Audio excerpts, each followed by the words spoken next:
We're live.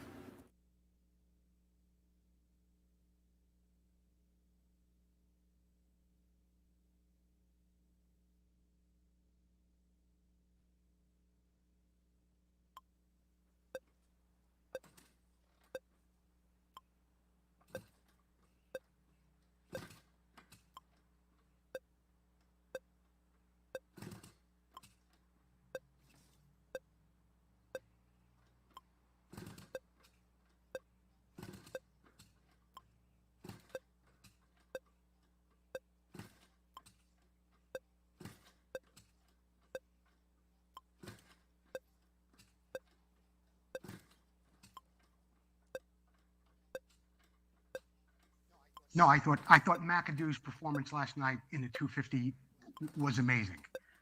I thought it was amazing. As far as the red flag goes, I'm not all that familiar with the AMA rule book, but I think if you cause a red flag, they say something about you're not allowed back in the race. But he wasn't hurt, so I guess the doctors cleared him. He went back into the race, and it was really amazing because, he not only did he crash, one of the most phenomenal crashes I've ever seen, he came back and took a third in the main.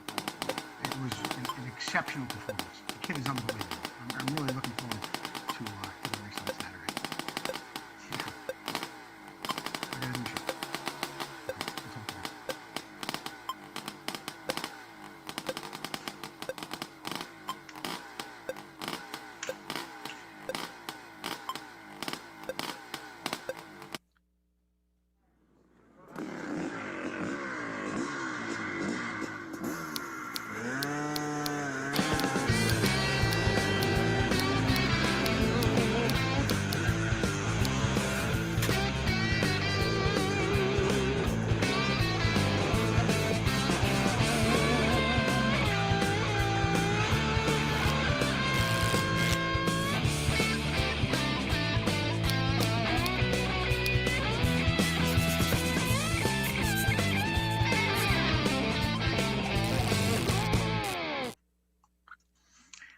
Good evening, everyone. Thank you for watching Vintage Motocross Q&A. I'm your host, Joe Abadi. Thank you, Jordan, Chelsea, and Susie, for helping me put the show together.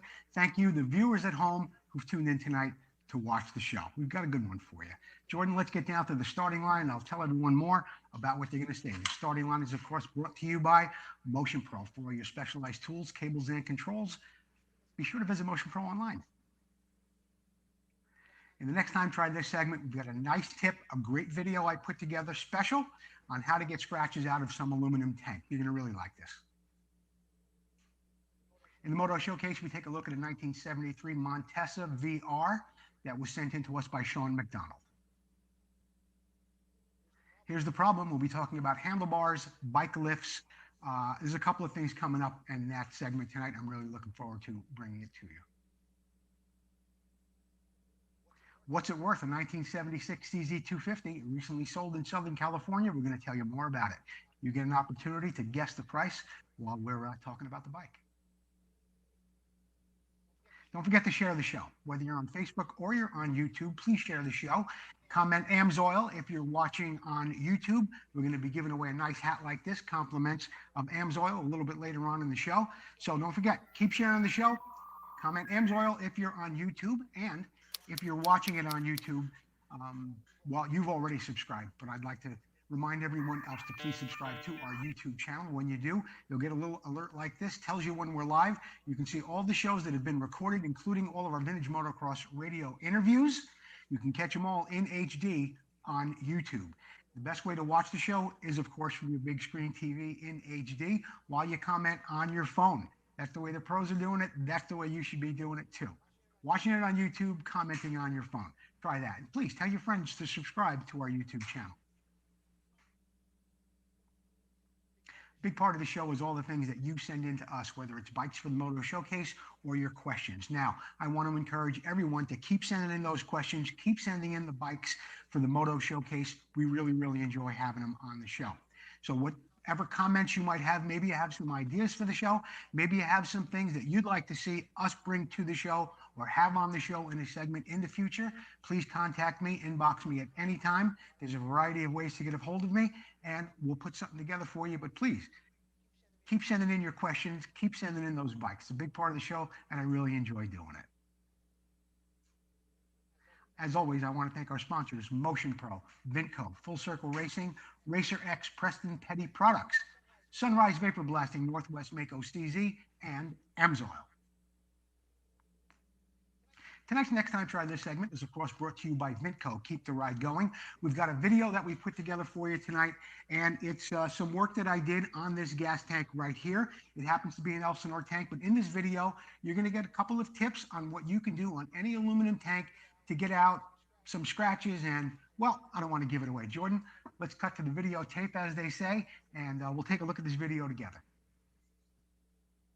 Generally, you can't always tell if a deep gouge like this has also created a dent. So, to begin with, I'm going to determine if there's a dent there or just a rather deep gouge. I'm going to take a little flat board. I'm going to go back and forth. And it really exposes the gouge that we have there now. Now, do I have a dent?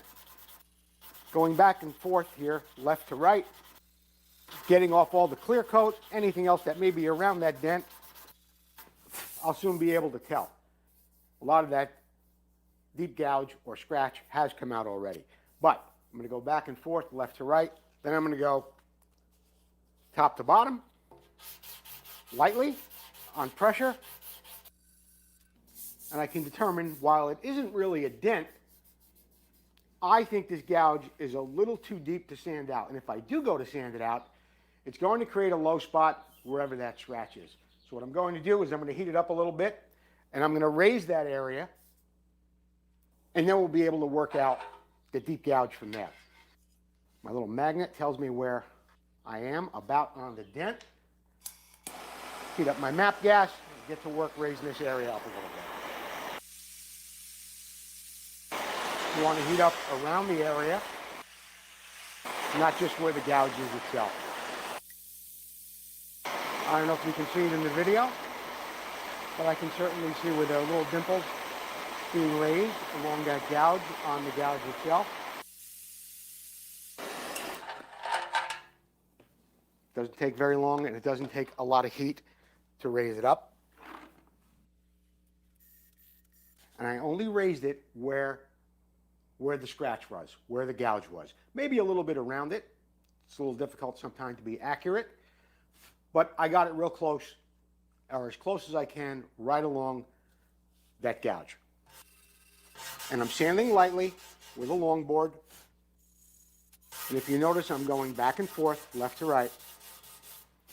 You can go on a little bit of an angle too. Now the area where I lifted, it's a little uneven. You know, there are a couple of little high spots there. And this is where you're going to want to take your sandpaper in your hand, in the palm of your hand, flat. And you're going to want to go over that area again. Sanding nice and lightly. You're also going to want to go past the area that you're working on. In other words, you want to get out around it by a couple of inches because you want to take off the same material, same amount of material or aluminum as you're sanding the area that you're working on. You want to take the same amount of aluminum away in a little bigger area, not to create a real low spot where your scratch was originally. Keep the paper in the palm of your hand and go around in little circles too. Remember to continuously go left to right and on an angle, keeping it in the palm of your hand nice and flat. And sand lightly. Don't sand with a lot of pressure on an area like this. Keep the circles nice and tight, keep them small, medium pressure on that area.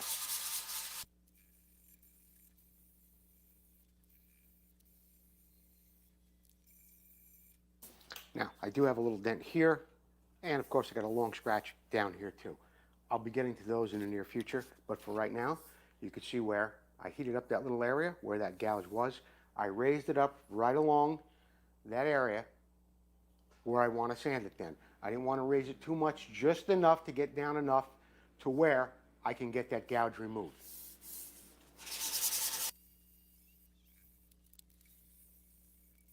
Remember, when you're working on the side of a tank, always keep the paper flat in your hand. There you have it. How to get a little bit of a deeper gouge removed. And that's for any aluminum tank, not just an Elsinore tank. The Next Time Tries Next segment brought to you by Mintco. Keep the ride going. And if you have any questions about how to sand gas tanks, any questions on aluminum tanks, gouges or dents, inbox me. I'll be happy to help you out. In the Moto Showcase tonight, which is brought to you by Preston Petty Products. Be sure to visit them online at PrestonPettyProducts.com. We've got a 1973 Montesa 250 VR that was sent in to us by Sean McDonald. He sent it to us this bike this week, but he sent in some bikes to us before. I'm going to read about it, and Jordan's going to go through the slides. This motorcycle was made as a replica for the factory Montesa, the Finnish rider Kalevi Velkonen, and he finished third in the world that year, 1972, in the 250 championships. Based on the previous Capra engine and the frame, the VR was all new with a new cylinder and head with a waffle configuration and design to give it some extra cooling. The clutch and ignition and cases were vacuum formed to the engine, and the horsepower went to 30 horsepower with a 5-speed transmission in the 250. And its day, it was just as fast as a YZ250, possibly even faster. The basic 73M motor lasted for another 10 years as a Montesa engine. The frame was chromoly, and the gas tank held 1.7 gallons of gas. It had rigid Acronaut rims that were on the front and rear wheels. The motorcycle is now back in its original specifications, including the grips Telesco shocks with 3.5 inches of travel at the rear. It's got Bader forks with 6.5 inches of travel at the front. It's got a 34 millimeter Bing carb. It's got new cables, fiberglass fenders, repainted tank, and white lettering. The front brake drum was one of a kind, and it was made so that the spokes can go through the hub instead of outside on a flange like you'd see on many other bikes. The only change was to the airbox, which was from a 74 250 VR, and it did give a little more air volume to the engine. The VR was made for the European tracks with sweeping corners and long straights to use all that horsepower. This bike was recreated by Sean McDonald, and Full Circle Racing has supplied the rims. Thank you, Tom McAllister from Washington. Spanish bikes like the Osa, Bultaco, and Montesa were known to be very fast, but were quite fragile. It's a beautiful, beautiful example sent in to us by Sean McDonald. Sean, get a hold of me, send me your address. I'd be happy to get you a really nice little gift, compliments of Preston Petty Products. Sean McDonald, thanks for sending us that great looking Montesa.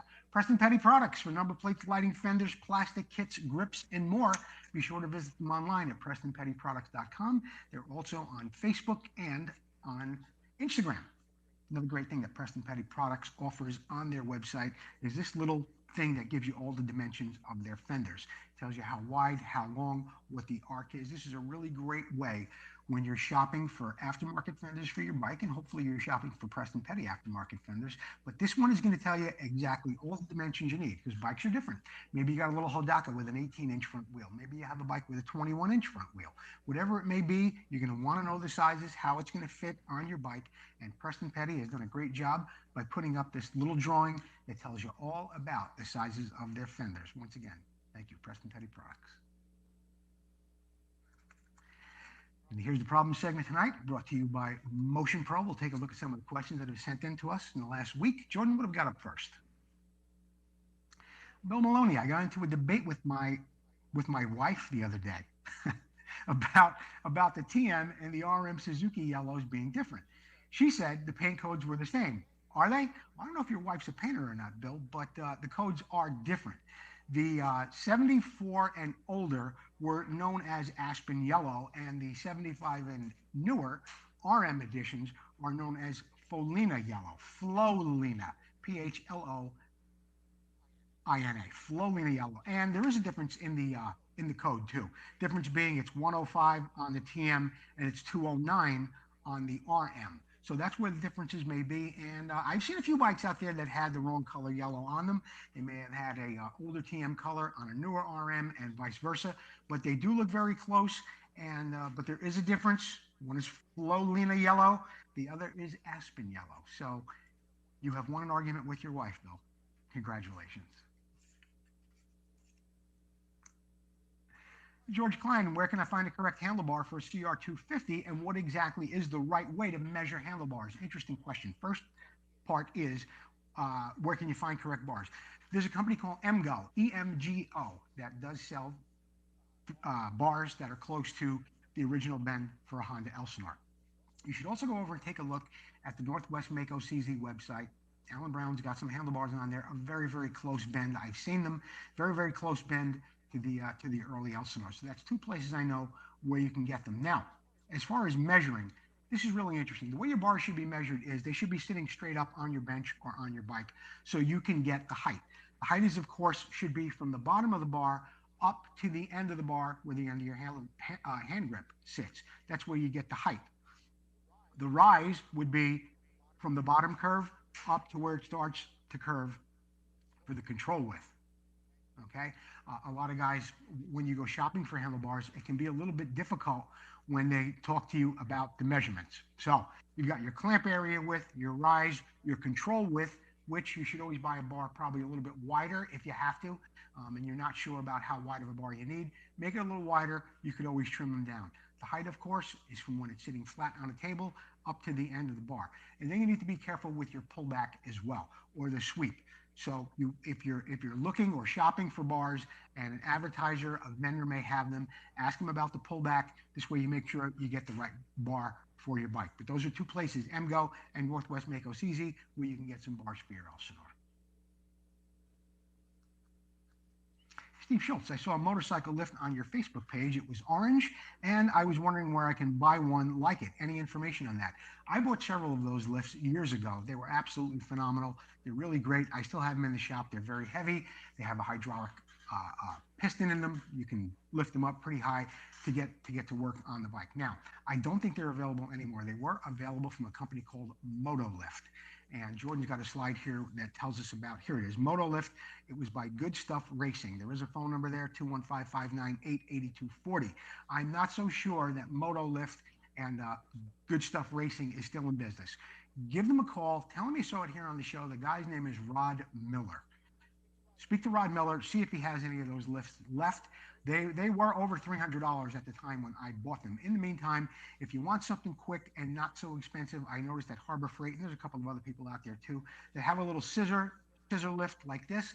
They're about $165. They're not the most stable thing in the world. You got to be careful with them. They're good with the wheels on them, good for moving around your shop, but you got to be careful, make sure it's nice and low when you go to move the bike. Also, if you lift it to its maximum, you got to be careful. They can be a little unstable, especially with the wheels on them.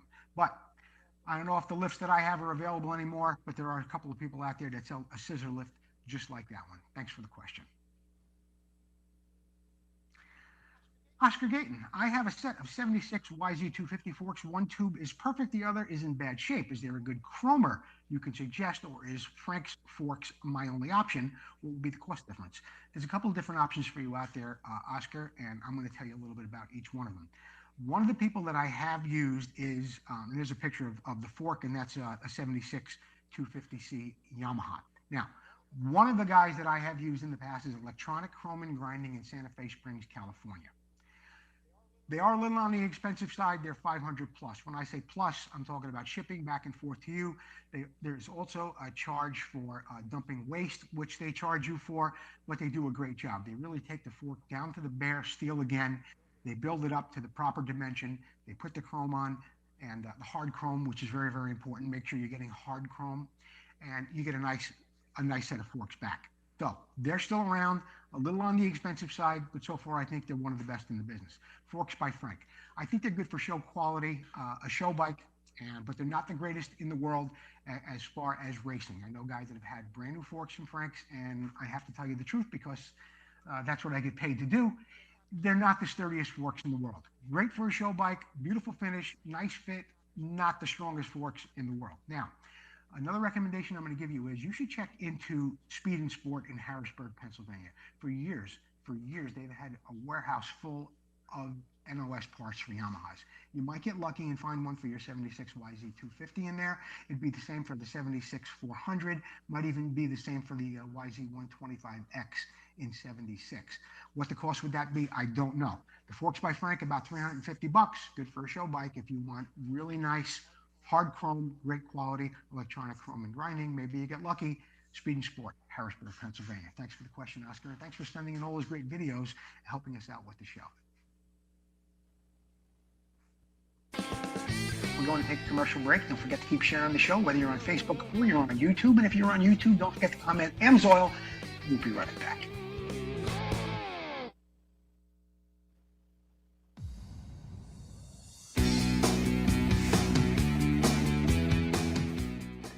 Hi guys, Brandon here with Motion Pro, bringing to you the world's first non-leaking cable luber. You heard me right. Non-leaking cable luber. Motion Pro has designed a very ingenious tool. It's very simple to use. There's two halves and a rubber grommet that seals the canister around the cable. By connecting the two halves together, you create a compression fit. Now once that's tight, you insert the straw for your cable lube. Of course, I'm going to recommend Motion Pro's very best cable lube. You insert the straw in the end of the cable luber. You fill the fluid into the canister. And there's nowhere else for the fluid to go but into the cable. It's quick, it's clean, it's affordable at $19.99, available from your retailers nationwide. Motion Pro Cable Luber V3, get it today. Keep your cables fresh.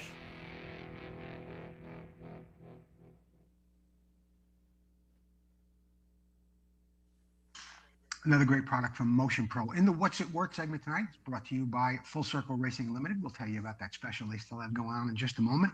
But right now, let's take a look and see what this CZ is worth. 1976 Falter replica. I'm going to read to you about this bike while Jordan goes through the slides. Don't forget, in the comments, as I'm reading, put in what you think this bike sold for. It was just sold on April 8th in Southern California. 76 CZ Falter replica. It is a 250 GP. Top and bottom end completely rebuilt by CR Performance in Fallbrook, California. Powder coated frame, new swing arm shaft and bushings, original rebuilt air shocks in excellent condition. The stock forks with the double bolt pinch clamp on the bottom, and they also have the preloaded adjusters on top.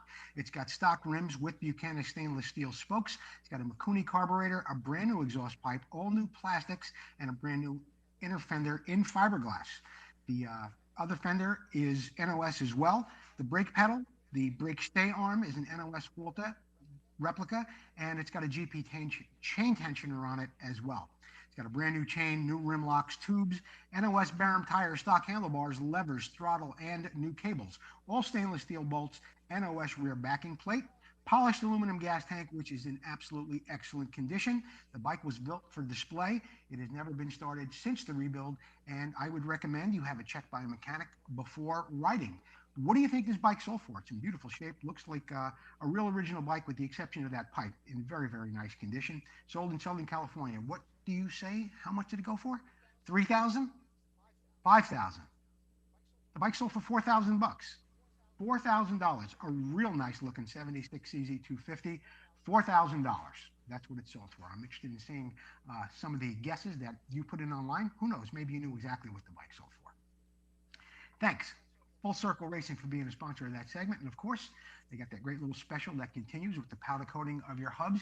Tom will take them, clean them, disassemble them, blast them, mask them, and powder coating for $50 a hub. For just $10 more, he'll do the brake plate as well. Now that's in a gloss finish or in a matte finish. If you want a different color, there's a $20 fee just one time. So get a hold of Tom McAllister at Full Circle Racing. Tell him you saw it here on the show. And don't forget, Tom has a lot of things available up there, from rims for both modern, vintage, spokes, nipples, truing, lacing. That's your one-stop shop. And with this hub special going on, I can't think of a better place to want to shop for rims than Full Circle Racing Limited. The Vintage Motocross Buyers and Sellers Price Guide page, going on 6 years old, over 16,000 members. There's always a lot of activity there, a lot of people posting bikes to discuss the value of them. This is a great place if you're looking to sell a bike and want to know the value of it, or you're looking to purchase a bike and you want to know if the bike is in the fair market value range, or maybe it's too much, maybe it's too little. This is a great place to post that bike and get some really good feedback from a nice group of guys. The Vintage Motocross Buyers and Sellers Price Guide page on Facebook. And the product spotlight tonight, which is brought to you by Northwest Mako CZ. For all your Mako and CZ needs, be sure to contact Alan Brown. Got a great website, and he's very, very helpful. The product spotlight tonight is for a set of Mako fork springs. Mako fork springs help that front end of your Mako get back to handling to the way you want your Mako to handle. $109 from Alan Brown and Northwest Mako CZ. And they not only got fork springs there, their website is just full of so many different items from both Mako, CZ, and so many other products that they have. So I think he's even got some gear for sale there, handlebars, controls, so many great things happening at Northwest Mako CZ out in Pennsylvania. Thanks, Alan Brown. I'm loving it. The products that come clean when you use Sunrise Vapor Blasting. I mean, you just put them in that tank after you send it up to Sunrise Vapor Blasting. And whether it's a carburetor or maybe your lower fork legs, any aluminum products like that maybe are cast, nothing gets it cleaner and ready for either a refinish or repaint than Vapor Blasting does. And you could see it. Here's the results. It doesn't lie. Videos certainly don't lie. There's a great product from Sunrise Vapor Blasting. I want to thank Mark Forrester for being a sponsor of the show, for all he does, and for a great service that he performs for everybody out there. Get a hold of Sunrise Vapor Blasting if you're looking to have something blasting today. AMSOIL, the first in synthetic oil since 1973. They still have that special going for just $46.99 with free shipping, $75 retail for this package. It's on the it's right here behind me. You can see it here. There's over 6 products.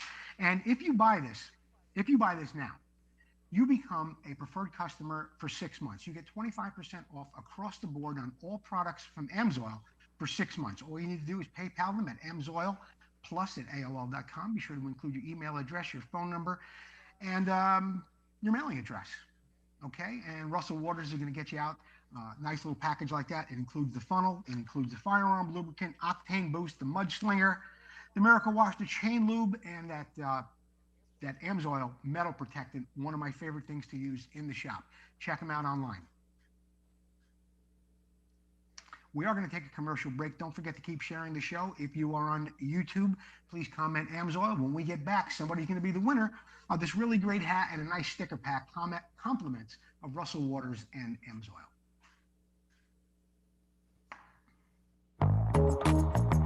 Classic and vintage dirt bikes are more than a hobby. It's not just about the ride. It's about the work that goes in. The work that keeps you connected to the ride. It's about bringing the bike back to life and doing it with your own hands. It's about the adrenaline and adventure. And when it comes to putting all the pieces together, only Vinco knows the bikes and parts the way you do. Vinco, keep the ride going.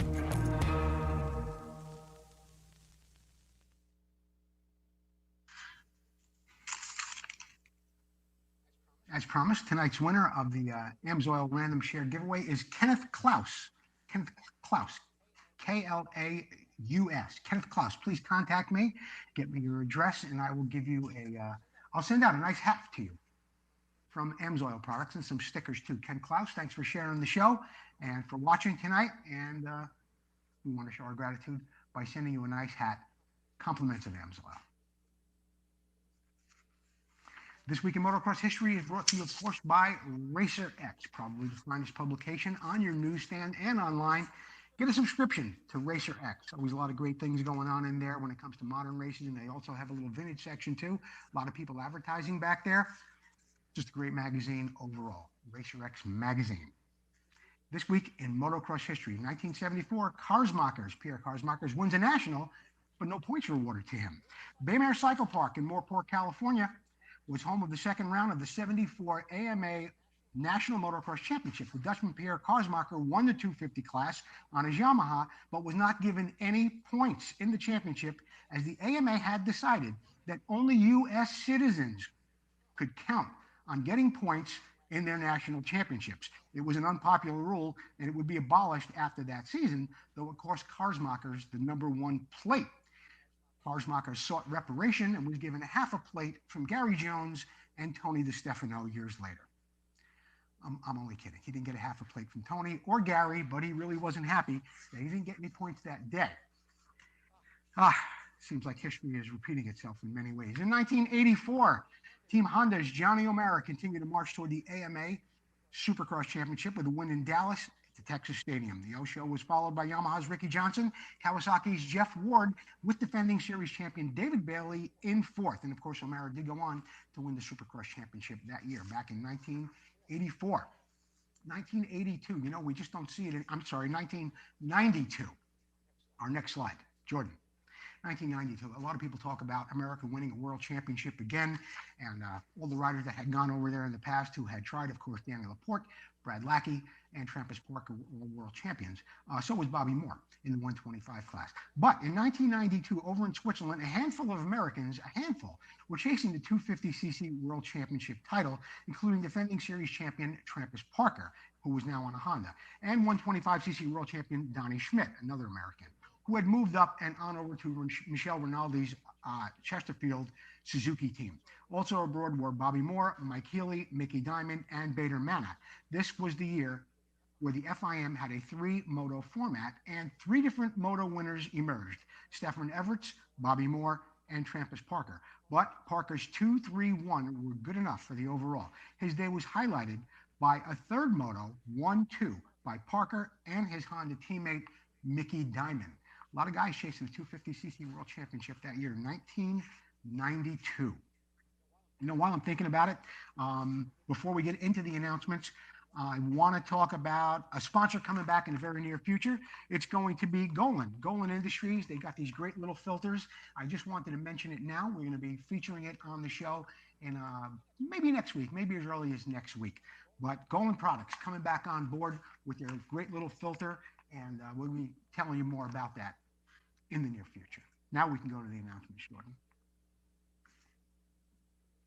Vintage Motocross Radio. I haven't done too many shows in the month of April between traveling and a couple of other things that I have had going on. But you can still enjoy all the shows that we have recorded through our podcast. Now, whether you're on Spotify, Apple, Breaker, Castbox, whatever they may be, you don't have to be on Facebook or on YouTube to enjoy all those wonderful interviews that I've done over the past year. There are over 40 of them now. Steve Stackable, Dave Arnold, Brad Lackey, of course, so many others. Tony DeStefano, we can go on and on. But if you're on any of those podcast networks, you can listen to them at any time. Now, we're not going to have a broadcast or any more interviews for the month of April. I've got a couple of social engagements. One, unfortunately, is it shouldn't be called a social engagement. It is the Marty and Nancy Smith Memorial coming up, so I'll be away that weekend. And the other one is at the end of the month, where I have been nominated into the Hot Shoe Hall of Fame.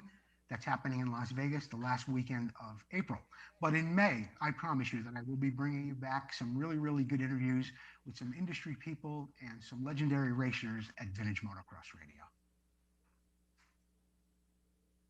As I just mentioned, the Marty and Nancy Smith Memorial will be taking place Saturday, April 24th at 10 a.m. That's at Shadow Mountain Church, 2100 Greenfield Drive in El Cajon, California. I will be attending the memorial. I'm sure many, many others will be as well.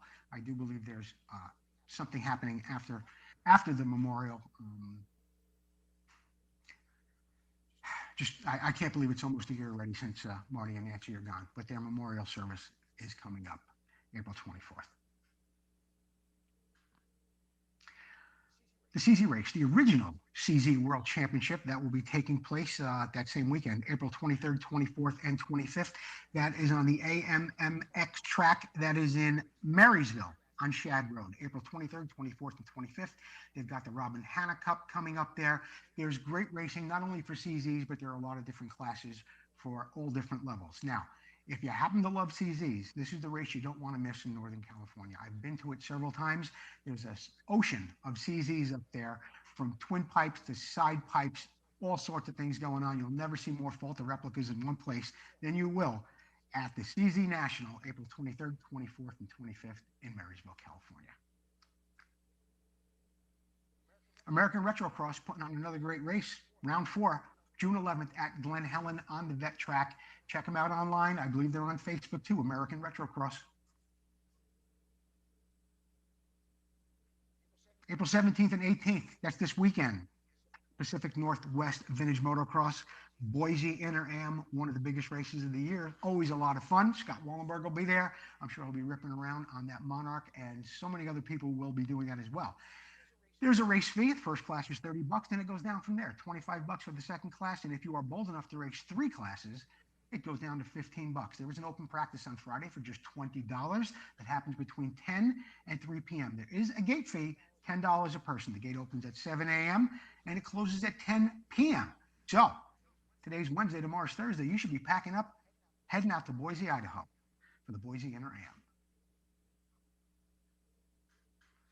SoCal Vintage MX Spring Classic, a great race put on by Scott Burnworth. That will be happening at Coahuila Creek on May 1st. And if you can't make the one in the spring, there's another one coming up October 16th, 2021.